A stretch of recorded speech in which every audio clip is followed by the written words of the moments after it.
Welcome to JustWannaQuilt, a research podcast coming out of Tulane University Law School, where we explore all kinds of things, stories about quilting, tools, field trips, maybe some famous quilters stop by, and, of course, a little bit of copyright thrown in just for fun.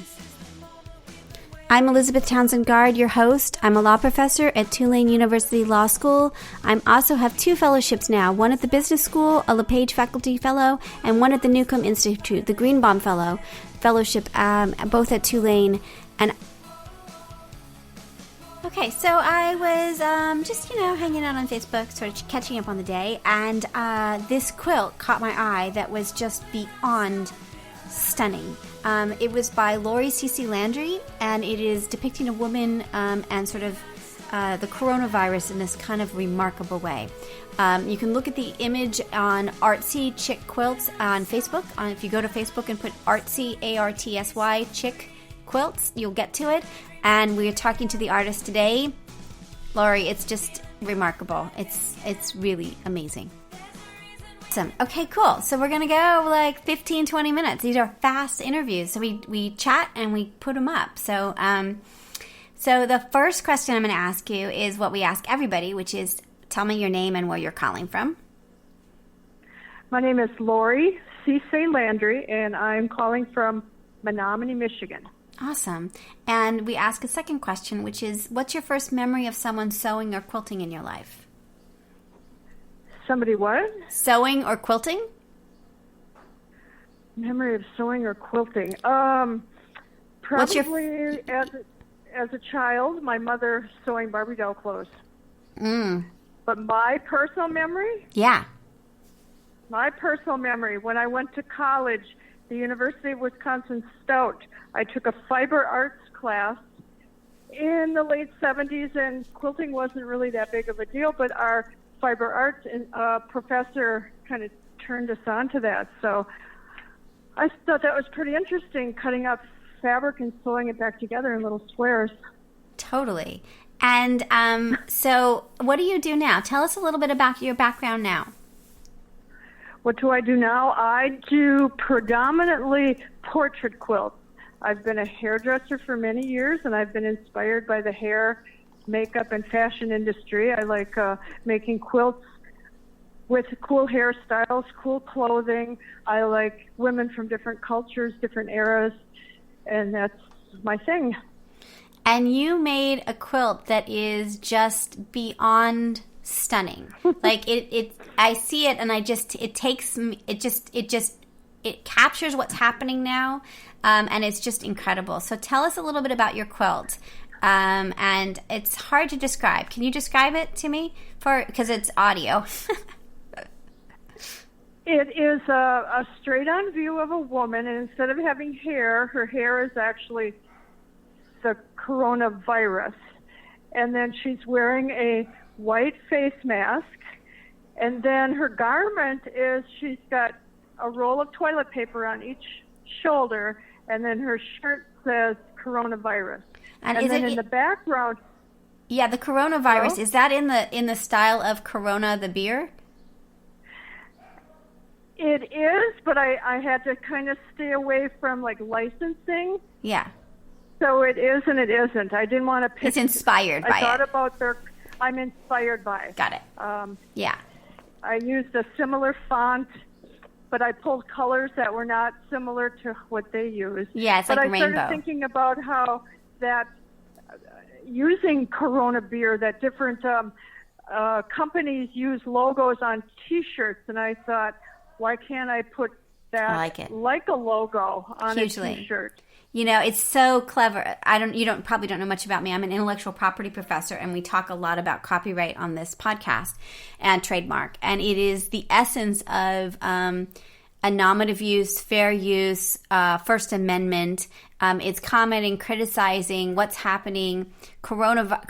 Here in New Orleans, people were having coronavirus parties with Corona beer.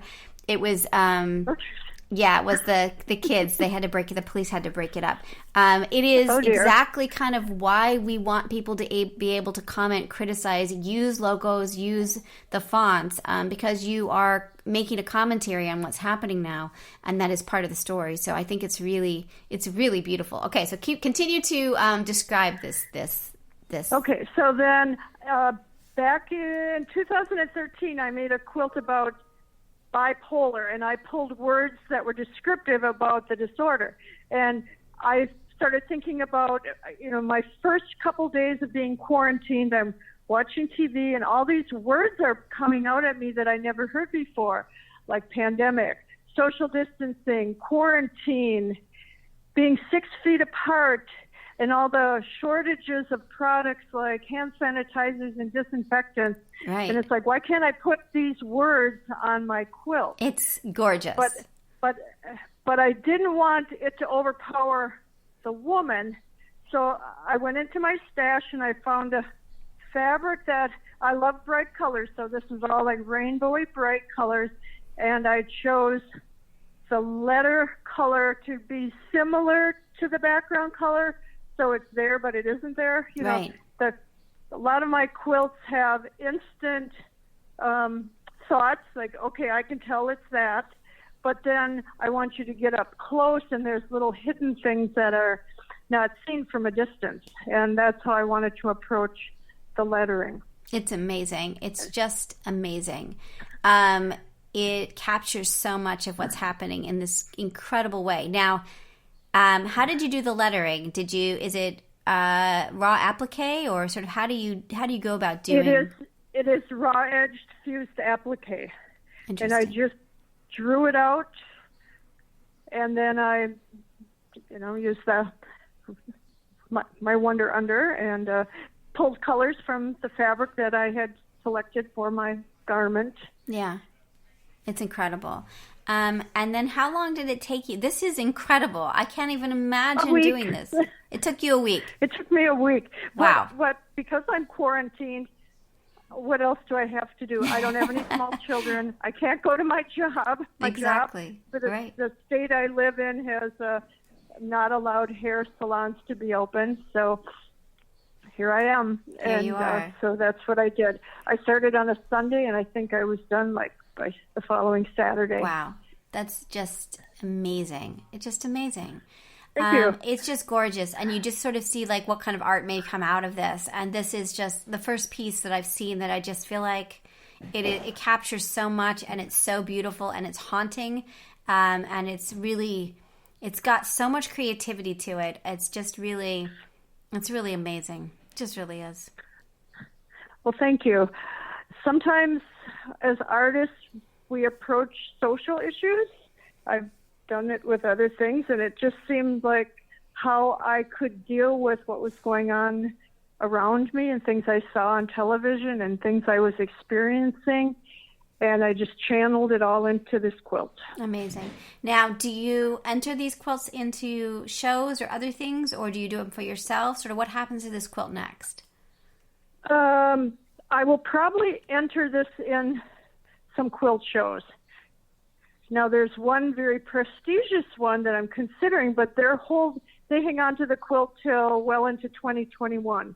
I'm not sure if I want to have them have this quilt for that long. That's a long time. So yeah. I'm kind of leaning against it. Interesting.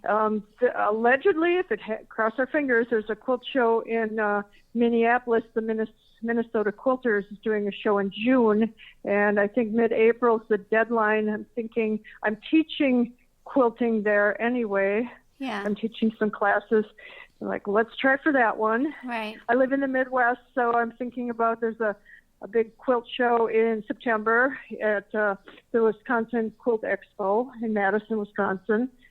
And I think there's even now because of what we're going through, a lot of virtual quilt shows. Right.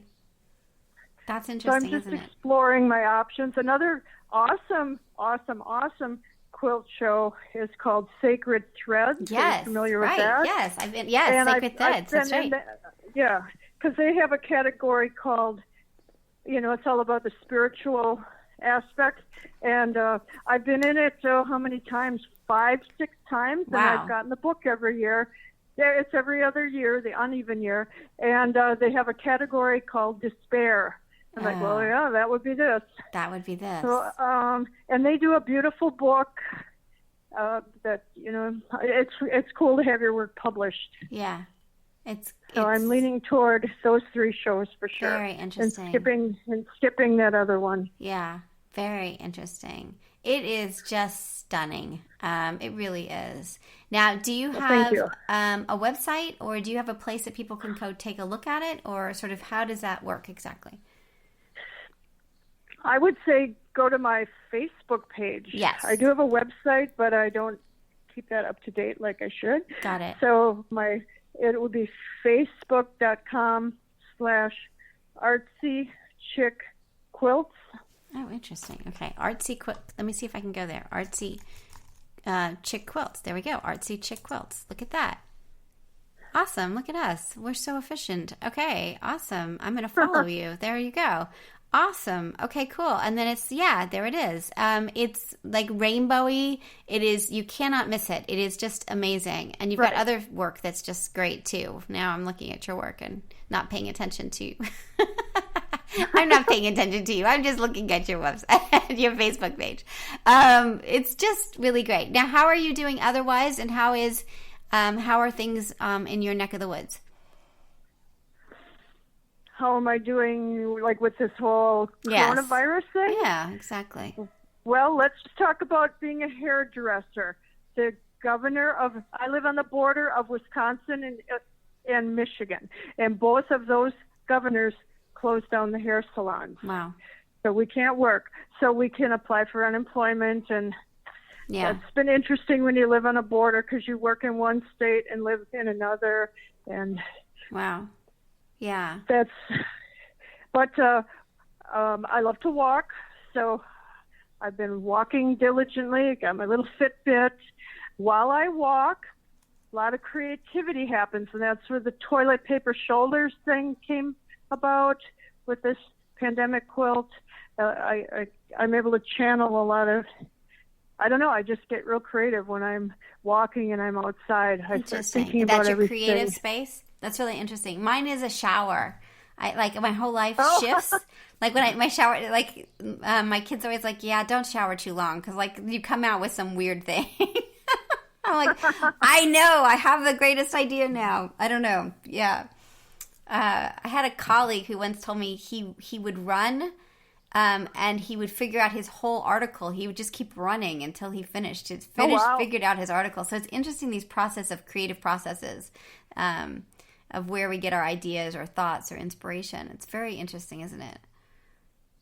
It is. Yours is healthier than mine. Mine's clean, though. I'm very clean. You're clean. I'm very clean. Not very walky, but very clean. Oh, goodness. Well, do you think you're going to be doing, what's your next thoughts as you're still stuck? Are you going to do a series of these? Are you moving on to some other things? Sort of I'll probably move on to other things. I'm always interested in portrait quilts, and I started, believe it or not, I was organizing my room, my sewing room, and I found some old photos of some portrait quilts I made in the early 90s. Now, I didn't have all the good supplies that I have now, and I looked at some of these, there are 2, and I thought, these aren't half bad, but you didn't know what you know now. Right. And I'm going to redo those. Ah, nice. I like that. That's really cool. Okay, I'm 25 years into this. Back then, if I wanted to make a portrait quilt, any kind of motif you had to do hand applique. Interesting. Because I didn't know anything about, I don't think they made it, like the Wonder Unders, the Misty Fuse, all the fusible web type products. Yeah. And I just got frustrated and quit. And then in the mid-2000s, a friend of mine, art quilter friend, turned me on to that, and it changed my world. I can make pictures of things now. That's so very cool. Oh my gosh. Well, will you come back on our show and we'll do a proper long interview as you continue to do that work? I think it would be just so cool. I just love your work. It's just really thank you. It's just so cool. Well, craziness. Such craziness. Any other thought? Let me ask you also copyright. So, do you worry about copyright? Do you have questions about it? Do you have any thoughts about copyright or trademark? With me taking other people's stuff, or with people taking my things? Yes, both. Or both? Yes. When I put something of mine out on the internet, I always include my name on there. Yes, you did a very good job. You do a watermark across it. A watermark. Yeah. And hopefully that, I haven't really run into too much trouble. I did have a situation where my girlfriend was we were both at the same quilt show, and she sat in on a class on color and got a booklet, and she goes, "Your quilt's in this booklet." Interesting. I'm like, "What?" And I could not find this woman anywhere on social media. So I waited the following year. I took her class, and on her presentation, on her, what is it? I can't think of the program now. Oh, in PowerPoint? Where you put it up on this PowerPoint. Yeah. And I was kind of waiting for it, and there it was. Did she give you attribution? Was she using it? How was she using it in the PowerPoint? She was referring to high contrast, low contrast. Yeah. When it came to like color theory and how quilters should approach blah blah blah. And I had a very high contrast. A lot of my work is high contrast, and so I took a picture from the audience with my iPhone. Yeah. And I approached her afterwards. And I said, "This is my quilt that you've used in your presentation, and I'm going to have to ask you to not do that for the fact that you are getting paid to teach this lecture, right, and you have not asked my permission. And better yet, if you ask permission, you give the artist's name when you do your presentation." Right, and she hadn't done that.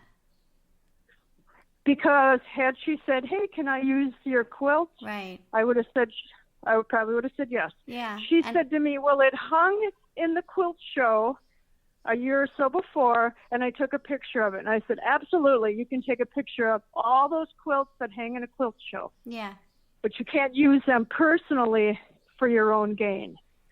And she just didn't get that. So that made me really. And she didn't give you any attribution, right? She didn't give you any attribution? No, she just seemed dumbfounded about the whole thing. Interesting. Like, she didn't get it. Yeah. So I went to the higher ups and told them at the show how I felt. Uh-huh. And it won't be till June that the book comes out for the 2020 show to see if she's going to be there teaching that same thing. I hope they reprimand her. Yeah. But that makes me more conscious. I also, if I'm entering a contest, I don't put any pictures out of it on Facebook till the deadline. Good. Because I don't want the copying thing. Right. Me, I prefer to draw my own images instead of, when I was new at this, I would borrow, is that the word? I would find a picture of a lady in a magazine and I'd use her image as like the body position. Yeah. And I've tried to get away from that and just do drawings. Do it all nobody all can yourself. say, yeah, it's my own work. That's really, really interesting. Well, your work is stunning. Well, thank you so much. It's so great.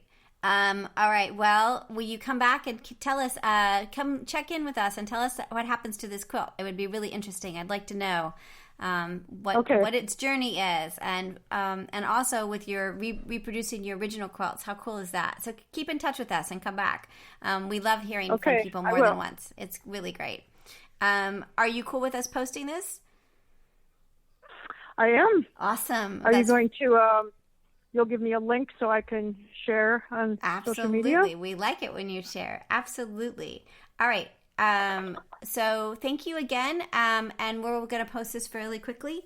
Again, if you want to see the image, go to Artsy Chick Quilts, and it's ARTSY, and then Chick, CHICK, and then Quilts. And go to Facebook, and you'll see it, and it's gorgeous. Artsy Chick Quilts at Facebook. Awesome. Thank you. Okay, hold on just a second. So you've been listening to Just Wanna Quilt, a research podcast coming out of Tulane University Law School. And I'm Elizabeth Townsend Gard. If you like this podcast, keep listening. Also, we have a Facebook group. Come join us. We talk about a lot of things. We also have an Instagram account. And of course, most importantly, I really hope you get a chance to quilt today.